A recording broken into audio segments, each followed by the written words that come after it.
क्या योगी आदित्यनाथ पिछले 6 महीनों में ही बीजेपी के नंबर 2 के नेता बन गए हैं और तीसरे स्थान पर खिसक गए हैं देश के गृह मंत्री और नरेंद्र मोदी के बेहद खास अमित शाह।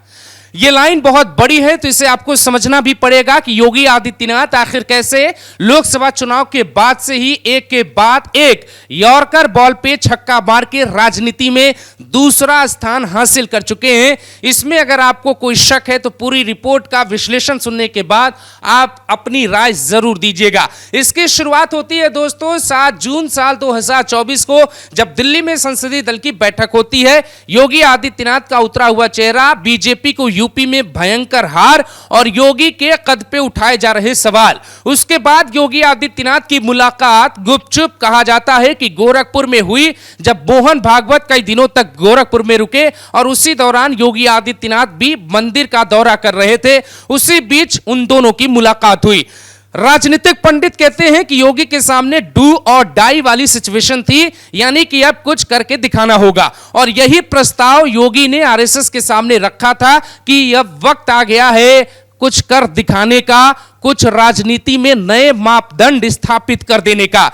अब पूरी कहानी सुनिए सिलसिलेवार तरीके से। योगी आदित्यनाथ ने सिर्फ अपने विरोधियों को ही मात नहीं दिया है, बल्कि कई परिस्थितियों को हराते हुए उन्होंने ये दूसरा स्थान हासिल कर लिया है। इसमें छोटे ओवैसी साहब की भी एंट्री होगी, जो योगी से पंगा लेकर बुरी तरह से महाराष्ट्र में फंस जाते हैं। आखिर वो 15 मिनट की धमकी जब देते हैं तो योगी आदित्यनाथ शिवाजी का जिक्र महाराष्ट्र की धरती से क्यों करते हैं, ये तमाम बातें आपको समझाते हैं। लेकिन पहला पॉइंट कि केशव प्रसाद मौर्य और ब्रजेश पाठक को करारी हार मिली, योगी आदित्यनाथ अपने ही पार्टी की सियासत में जीत गए। दूसरी बात सामने निकल कर आई, उनके ऊपर जो आरोप लगाए जा रहे थे कि उनसे सत्ता नहीं संभली, ब्यूरोक्रेसी नहीं संभली, कार्यकर्ता नाराज हैं, योगी आदित्यनाथ ने उन सभी पर काम करते हुए नतीजे दिए, जिससे साफ है कि वो अब आगे बढ़ चुके हैं और यह चर्चा भी अब आगे बढ़नी चाहिए। 26 अगस्त की तारीख हमेशा भारतीय राजनीति में इतिहास के तौर पे रखी जाएगी या देखी जाएगी। 26 तारीख को ही योगी आदित्यनाथ ने सबसे पहले कहा कि बटेंगे तो कटेंगे। इस बयान का मतलब शुरुआती 4 दिनों में शायद लोग इतना आसानी से नहीं समझ पाए, लेकिन बदलते वक्त के साथ बयान का मतलब लोगों को समझ में आने लगा और यह वही बयान है जिससे बड़े ओवैसी और छोटे ओवैसी दोनों तिलमिलाए हैं और योगी को 15 मिनट वाली धमकी दे बैठे हैं। इस बयान का असर कहां कहां दिखा, जरा आप इस बात को भी समझिए। सबसे पहला असर दिखा यूपी के भीतर ही चर्चा शुरू हुई। दूसरा जो असर दिखा वो हरियाणा के चुनाव में दिखा। 20 सीटों पर योगी ने प्रचार किया, 13 सीटों पर योगी को जीत मिल गई बीजेपी को, जिन सीटों पर योगी ने प्रचार किया।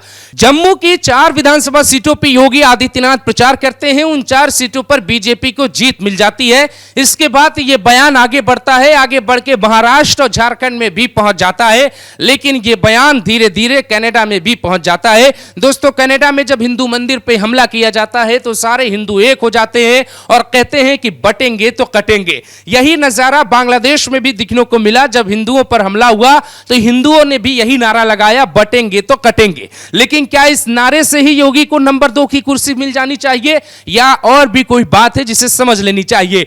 आगे बढ़ते हैं तो सबसे पहले आप देखिए, ये अकबरुद्दीन ओवैसी हैं जिनको छोटा ओवैसी कहा जाता है। ये छोटे ओवैसी योगी आदित्यनाथ से पंगा लेते हैं। ये महाराष्ट्र की एक रैली में देर रात एक भाषण देते हैं और 10 बजने में कुछ मिनट का वक्त बाकी रहता है। अब देखिए कितना वक्त बदल गया। ये वही छोटा ओवैसी है जो पहले तो ये कहते थे कि हैदराबाद से कि 15 मिनट के लिए पुलिस हटा लो, देख लेंगे क्या होने वाला है। अब वो जो है इशारों में बोल रहे हैं, उनकी भी मजबूरी समझिए। उनको पहले सुनिए, उसके बाद आपको सुनाते योगी आदित्यनाथ ने कैसे शिवाजी का नाम लेकर उनको जवाब दिया है। 9:45 कैंपेनिंग का टाइम 10 बजे, अभी 15 मिनट बाकी है।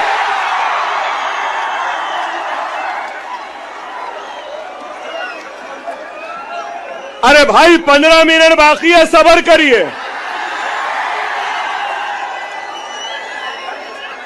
ना। वो मेरा पीछा छोड़ती है ना मैं उसका पीछा छोड़ सकता हूं। और आज अगर बजरंग बली की हनुमान चालीसा का पाठ हम कर रहे हैं, रामनवमी की कोई शोभा यात्रा निकाल रहे हैं, उसको प्रतिबंधित किया जाता है, उसको रोका जाता है। किन कारणों से। और जिन्हें बजरंगबली पसंद नहीं है, उन्हें जो पसंद है वहां जाएं। भारत के अंदर कौन ऐसा भारतीय होगा जो राम को न मानता हो, जो बजरंगबली को न मानता हो। योगी आदित्यनाथ ने महाराष्ट्र की रैली से यह तक कहा है कि जिनको बजरंगबली का जयकारा नहीं करना है या ये नहीं कहना है कि बजरंगबली जय, तो वो जो है पाकिस्तान चले जाएं, जिस बात पे महाराष्ट्र की सियासत में खूब भूचाल मचा है।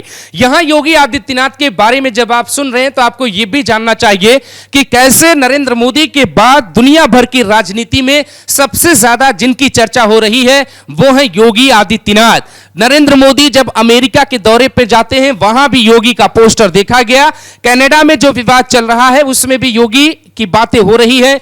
बांग्लादेश के मसले पर योगी को सबने देखा और योगी का नाम वहां बार बार लिया जा रहा है और योगी की पुकार वहां का हिंदू कर रहा है। इसका साफ संकेत है कि जो उत्तर प्रदेश के मुख्यमंत्री रहते हुए शायद आप राजनीति को जब ठीक से देखेंगे तो शायद उत्तर प्रदेश की राजनीति में कभी भी कोई ऐसा मुख्यमंत्री बना नहीं जिसकी सियासत का असर दुनिया के बाकी देशों में देखा जाने लगा हो। चाहे वो अखिलेश यादव हो, वो बीपी सिंह हो या कल्याण सिंह हो। कल्याण सिंह की राम मंदिर वाली घटना को छोड़ दें तो उसके अलावा विदेशों में उनका जिक्र बहुत खास नहीं हुआ, लेकिन योगी आदित्यनाथ के बयानों पे विदेशों में राजनीति हो रही है। इसके मतलब को भी आप समझिए कि कैसे योगी का रैंक बीजेपी में बढ़ा है और मोदी के बाद नंबर 2 की कुर्सी उनके पास न होते हुए भी उस पे होते दिखाई दे रहे हैं।